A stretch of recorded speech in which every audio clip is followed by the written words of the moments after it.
Mwaramutse bene data, Kristo Yesu nashimwe, ni mwene so Ernest ugarutse ugusuhuza muri iki gitondo, kuri uyu munsi, kuri aya manywa, niba twumva ku manywa cyangwa se kuri iki kigoroba bitewe n'igihe utwumvira.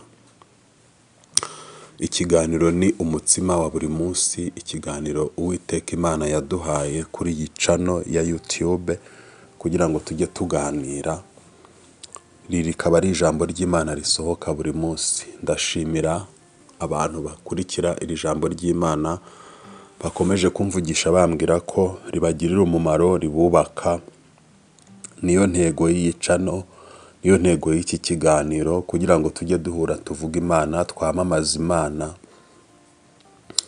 Hari korali nkunda cyane yaririmbye ngo nzamamaza intsinzi ya Yesu, nzavuga gukomera kwe, sinzahwema kubibwira abazankomokaho. Ariko nanjye nongeyeho abo duturanye, nongeyeho abo dukorana, nongeyeho abo dusengana, nongeyeho abanyarwanda, nongeyeho isi yose ko tutazahwema kubabwira intsinzi ya Yesu kuko yavuye mu gituro.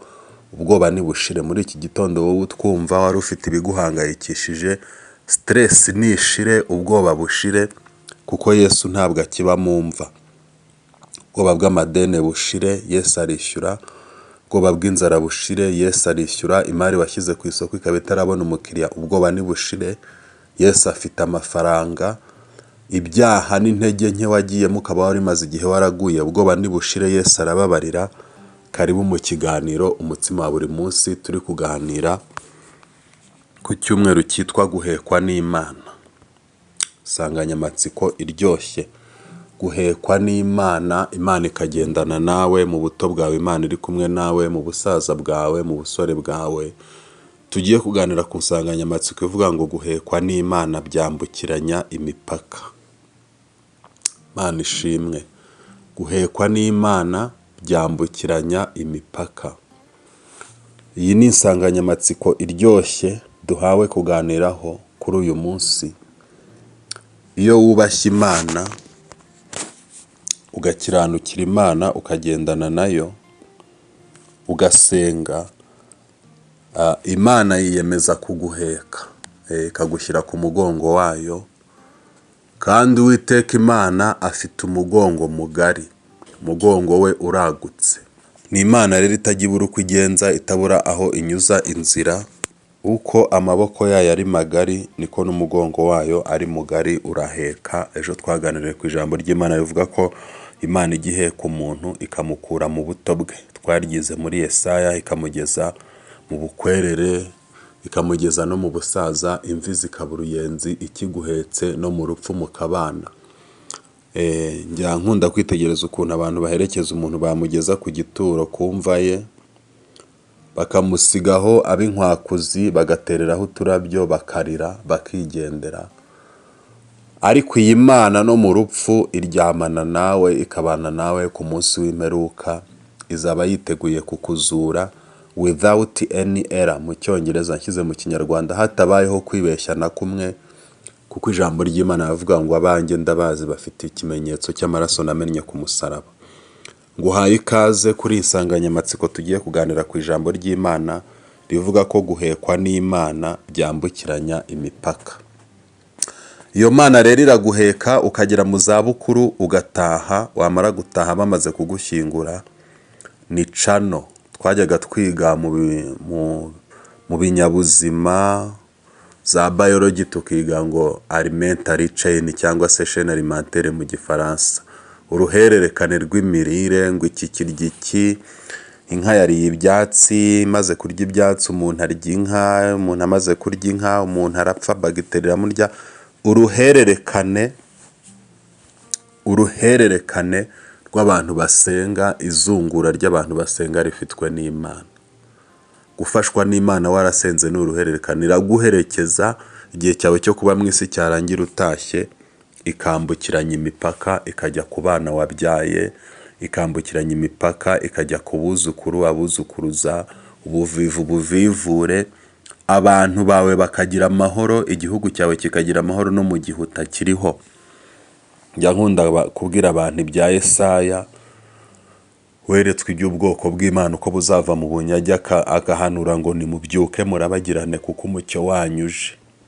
Icyo gihe bakakigeramo bakaririmba izo ndirimbo, n'ubu tukaba tuziririmba kandi bakaziririmba we yaratashye atakiriho. Twinjiye mu ijambo ry'Imana rero riryoshye rivuga ko umugisha w'Imana wambukiranya imipaka. Imana ikaguheka ugasaza ugataha, igaheka abana bawe batakiriho, ikajya ibaburana kubera ibyo wakoze. Reka dusome ijambo ry'Imana twihuta. Igitabo cy'Itangiriro ibice 26 ku murongo wa 26. Itangiriro ibice 26 ku murongo wa 26. Maze Abimeleki ava i Gerari ajyana aho ari na Ahuzati inshuti ye na Fikoli umutware w'ingabo ze. Isaka arababaza ati, ni iki kibazanye aho ndi kandi munyanga, mwaranyirukanye aho muri?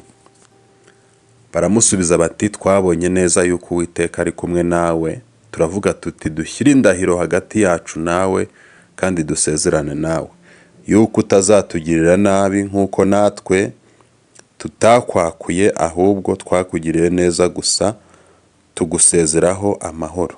None uhirwe ku Uwiteka akira ijambo ry'Imana. Dusomye amagambo ya Isaka mwene Aburahamu akaba umugabo wa Rebeka. Uyu ni Isaka mwene Aburahamu. Aburahamu yamubyaranye na Sara.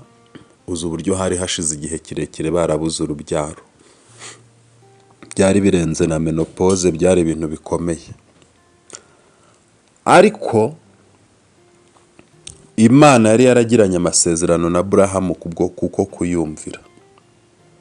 Aburahamu yumviye Imana, yemera kuva kwa se Tera muri Uri y'Abakarudaya, agenda atazi aho ajya kubera kumvira Imana. Abantu bo muri iki gihe Imana iraguhamagara ugatera impaka, ugatera imigeri. Imana ikakubwira ndashaka kumvugira ubutumwa bwiza, ugatera imigeri. Ariko Mana, urabona mfite akazi, urabona mfite abana, mfite umugore, mfite. Aburahamu Imana yaramuhamagara amubwira ngo va mu gihugu cy'iwanyu ujya aho nzakwereka. Ari we wabanza kubaza ngo ni hehe, ngo banza umpa amakuru, agenda atazi iyo ajya. Ndagira ngo nkubwire ko umuntu uri mu muhamagaro, abandi batahamagawe baba bamureba bakabona ari nk'umusazi, bakabona nta bwenge agira.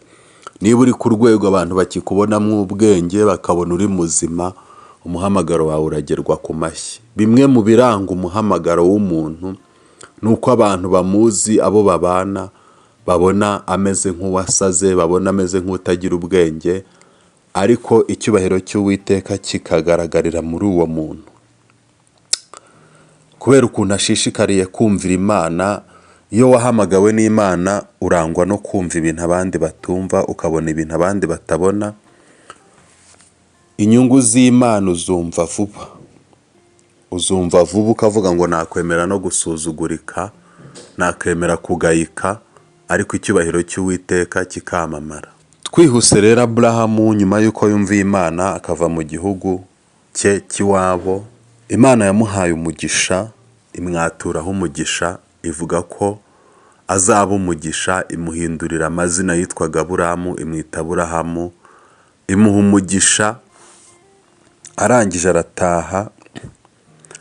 Umugongo yari imuhetseho rero witwa umugisha. Muri iki gitondo wowe nkurikiye nkwifurize nawe kujya ku mugongo w'umugisha w'Uwiteka. Imana ihita yambukiranya imipaka, ikura umugongo yari ihetseho Aburahamu w'umugisha, iwukubita ku mwana we Isaka. Mu Itangiriro ibice 26 guhera ku murongo wa mbere niho tubona ukuntu Imana yagiye ivugana na Isaka imunezerewe, kubera ko yamurebaga igahita ibona ibyo yavuganye na se Aburahamu, imubwira ko atagomba gusubira mu gihugu cy'iwabo, ahubwo imurangira kujya kuba muri iki gihugu. Ajya kuba muri iki gihugu, ndetse ahageze inzara iratera. Ese iki gihugu ni ikihe turi kuvuga? Isaka yagiye kuba mu ntara y'Igerari mu bwami bw'Ubufilisitiya. Umwami wabwo yari Abimeleki.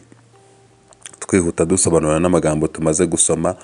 Abimeleki uyu yari umwami w'ubwami bw'Ubufilisitiya, akaba mu ntara y'Igerari, afite umugabo w'inshuti ye witwa Ahuzati w'umukire. ndetse n'umutware w'ingabo witwa Fikoli. Isaka rero ajya kuba aha hantu, ahageze agira umugisha kuko Imana yari yaramusezeranije umugisha mu izina rya se Aburahamu.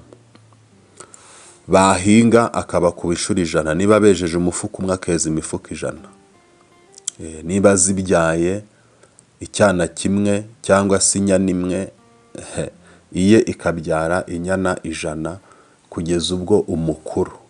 Umugisha w'Imana, hari umurokore yararimbye ngo umugisha w'Imana iyo waje uba waje ngo nta kiwusubiza inyuma. Nkwifurije kugira umugisha muri iki gitondo, nkwifurije kugira amahirwe muri iki gitondo. Iyo umugisha waje mudugudu arabimenya, iyo umugisha waje umukuru w'umuryango w'iwanyu arabimenya, iyo umugisha waje abaturanyi barabimenya, abo muririmbana n'abo musengana bakabimenya, n'abo mukorana.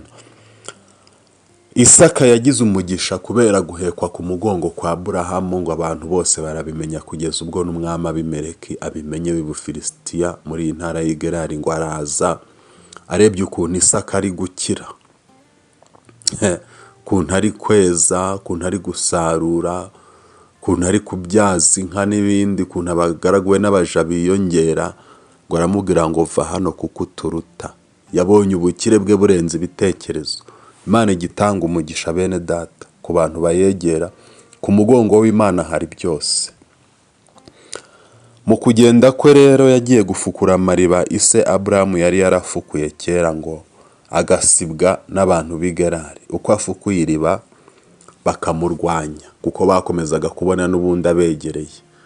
Politiki ya Abimeleki na Ahuzati PSF ndetse na Fikoli umutware w'ingabo bagakorera mu bashumba bakarwanya Isaka.